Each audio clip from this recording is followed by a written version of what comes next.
Hello, I'm Cambridge Mayor Catherine McGarry. Today I'm speaking with Fiona Jimenez, an organizer of a peaceful anti-racism rally in Cambridge last week. Hello, Fiona. Hi, how are you? Thanks for having me. I'm delighted to speak to you again. And during that first conversation, I wanted to really hear more from Fiona and put this up on social media so even more people can hear about what led her to this place where she's organized a peaceful rally that happened last week. Mhm. So, as you know, Fiona, these are troubling and upsetting times. And I'm convinced that we all must work together to eliminate racism in Cambridge. So, I'm going to ask you first, Fiona, what forms of racism have you seen and experienced here in Cambridge? Well, I've experienced a variety of different kinds of racism, and as well as my family and friends. There's all different levels, all different kinds. The exclusion, just being told that when you're kids and just like, no, you can't play with us, or, just kids blatantly calling you names that have to do with your skin color or negative names that they've heard of. I did have experiences of that when I was younger.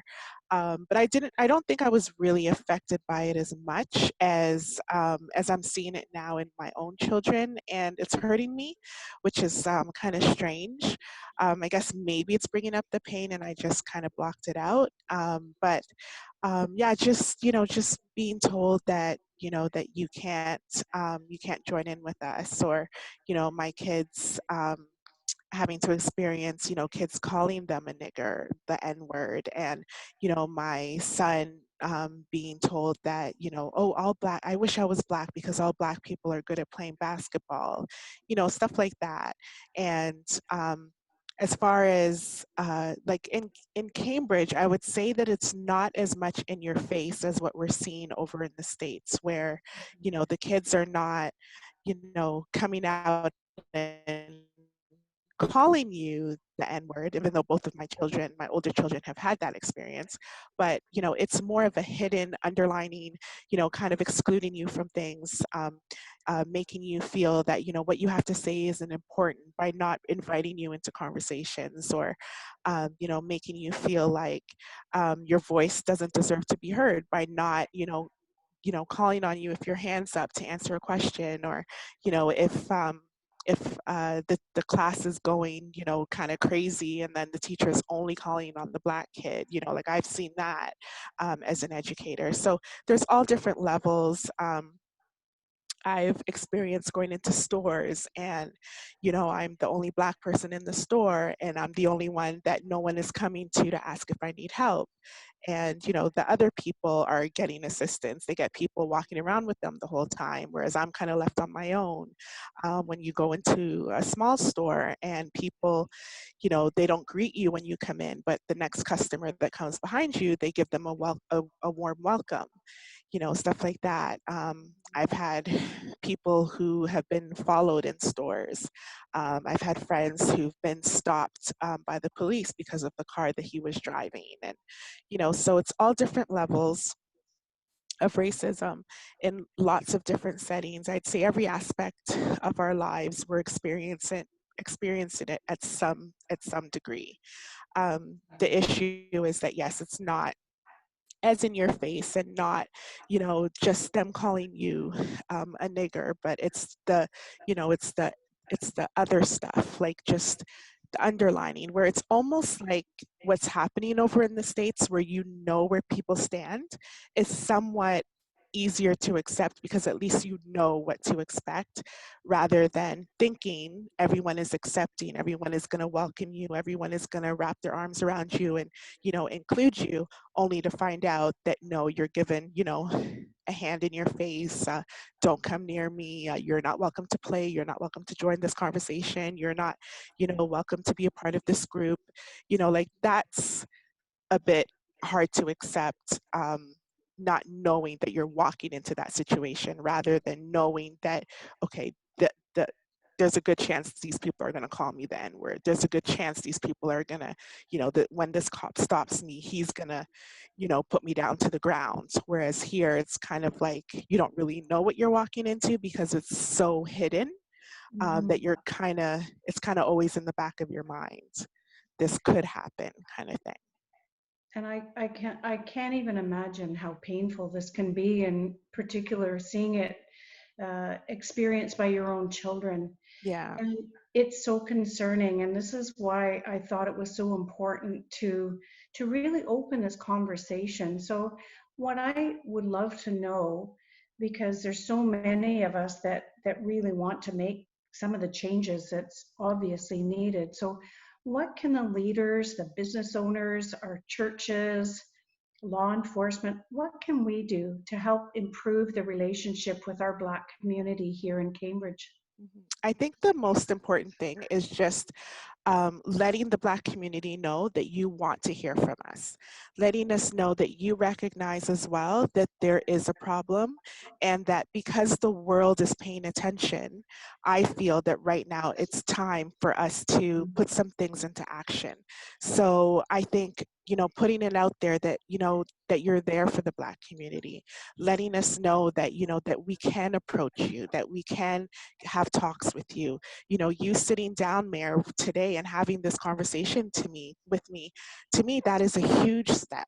That's letting the Black community know that the Cambridge Mayor is hearing what happened on Friday, what happened in Kitchener, in Waterloo, in Guelph, in Toronto. Your ear is to the street, and you know how the Black community is feeling. And so you're stepping up. You're willing to listen to me. And that's the number one step. Last week, I was able to get my pain out through my rally, showing that I can handle it in a peaceful way. Now it's time to move forward and just put some plans down and then put some things into action. So I feel that this is a really good first step. So I encourage our leaders, our store owners, our churches, our law enforcement to do the same.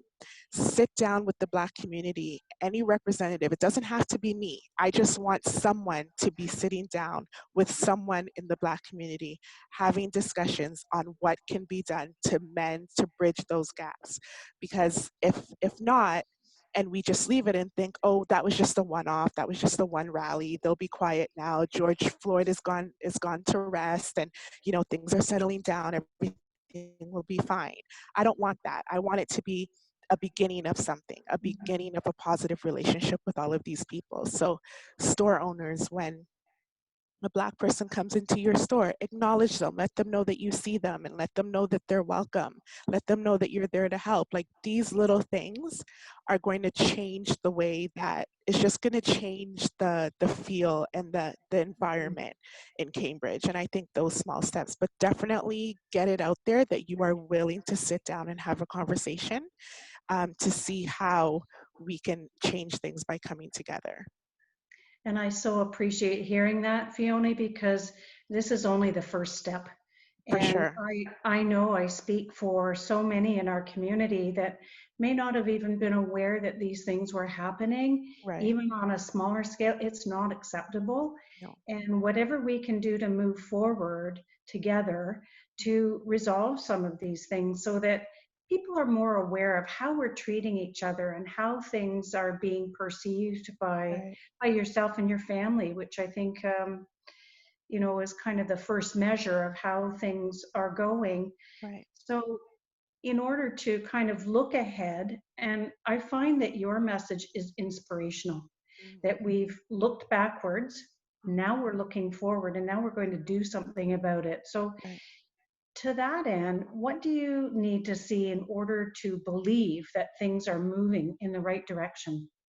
I think it's knowing but that the environment in Cambridge is changing. Just hearing, when I start hearing that, someone when I start hearing positive stories coming, like on my page, I'm going to be encouraging people, like, how do you think things are going? Do you feel more accepted in stores? Do you feel as threatened by the police? Do you feel like things do you feel a little bit more accepted in Cambridge? How are things going in your churches? Do you feel that you're being heard in your churches? Do you feel like you're being welcome? I'm going to be doing a check-in from my end. So it's just knowing that people are seeing a change in their everyday lives, and just knowing that the talks are continuing and knowing that things are being put in place. Something that I would definitely like to see is to have in churches have more Black groups coming down, and the white churches going up to Toronto where the Black churches are, and just uh, immersing more into the culture, letting the youth groups combine, like the churches from out of town can come to Cambridge and share what their churches are doing, share a bit of, the Black culture, and the white culture here can share what they're doing with the Black culture. So it's just intertwining and just opening our doors to new things, having different programmings around the city. When I see, that there's workshops going on African culture or Caribbean culture, or, knowing that maybe there's a festival going on, just seeing that there's more opportunity for the Black community to share their talents and their skills, and just seeing that reflected in Cambridge in various ways, I think will definitely be a sign that things are changing and moving in the right direction. Yeah, it's just in terms of people's everyday lives just need to feel a bit better, feel more accepted. And the only way to monitor that is just to do check-ins and see how people are doing. And I would agree, and I think it's an awareness for everybody. It may be that there was no ill intent, but there wasn't an awareness of how our everyday lives are impacting others, and Right. just being unaware of things they didn't mean, but now are more aware and probably a little bit more able to kind of move ahead Yeah. and recognize that their attitudes may not have been the right one. And again, that's why I find this conversation inspiring. And I know that you're a force to be reckoned with. I think that you saw something needed to be done, and I don't underestimate you. And I'm looking forward to a very long friendship with you. Yes, me And too. I expect that you've already stepped up and that you're committed to make things better in our community. So, what do you see your role is in improving things for the Black community? My role is, as far as what I see, is just to bridge the gap between the Black community and various different leaders. That's what I feel that God has put for me to do right now. So it's just to get those doors open so that we could have conversations where we're sitting down and planning on, all those things that I mentioned, having, linking the cultures of churches together, and, maybe even sitting down with store owners. Like if they need training on how to make someone feel welcome, I'm willing to sit down with you and be like, hey, you know what, as a Black woman, here's what I would like to see when I walk into a store. And it might sound silly to them, and they might be like, oh, well, we treat everyone the same. But clearly you're not, because there is a lot of us here who feel that we're not welcome in your stores. So, just I'm open to sit down with anyone who is willing to, but like I said, it doesn't have to be me.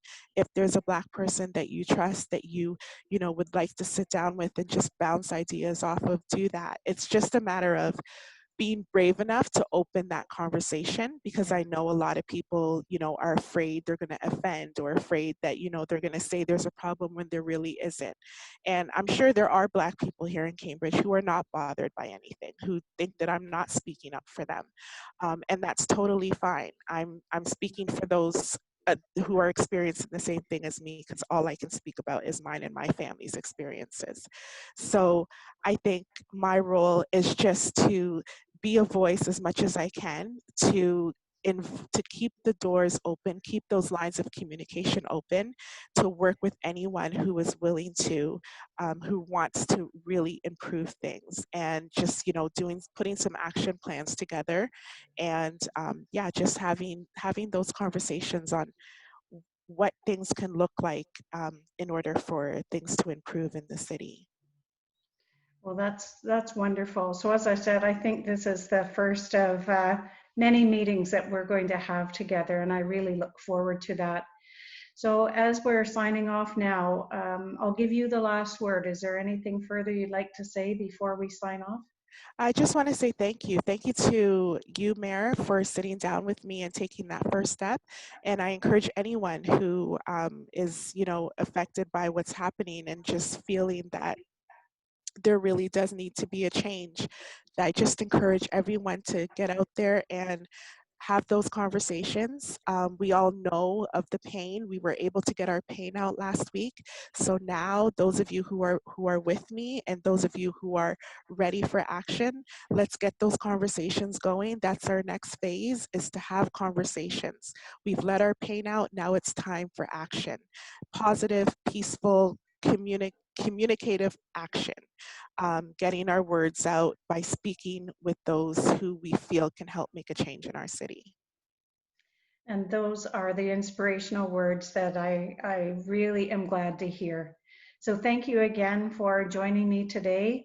And why don't we continue this conversation very shortly? Thank you so Thank, much, Fiona. thank you so much for having me.